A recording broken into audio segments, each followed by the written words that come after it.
కావాల్సింది ఏమిటయ్యా అంటే, చాలామంది సమృద్ధి దొరికితే, చాలామంది సమృద్ధి వస్తే, చాలామంది పరిస్థితులు బాగుంటే ఇక దేవుడు అవసరం లేనే లేదు.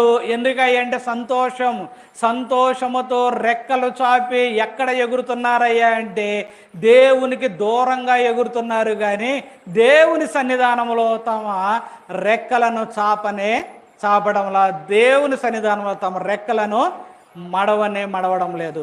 ఎక్కడికి ఎగిరిపోతున్నారయ్యా? సమృద్ధి కలగగానే లోకంలోనికి వెళ్ళిపోతున్నారు. చూడండి, లోకంలోనికి వెళ్ళిపోయి లోకానుసారముగా మరలా శ్రమ వచ్చే వరకు కూడా సంతోషంగా ఎగురుతూ ఉన్నారు. మరలా కష్టం రాగానే మరలా దేవుని దగ్గరకు పరిగెత్తుకొని వస్తున్నారు. చాలా జాగ్రత్తగా ఉండాలి. సమృద్ధి కలిగినప్పుడట మరలా ఎవరి దగ్గరికి రావాలి? నువ్వు సమృద్ధిని తీసుకొని దేవుని దగ్గరికి రావాలి. సమృద్ధిని తీసుకొని దేవుని దగ్గరకు రావాలి.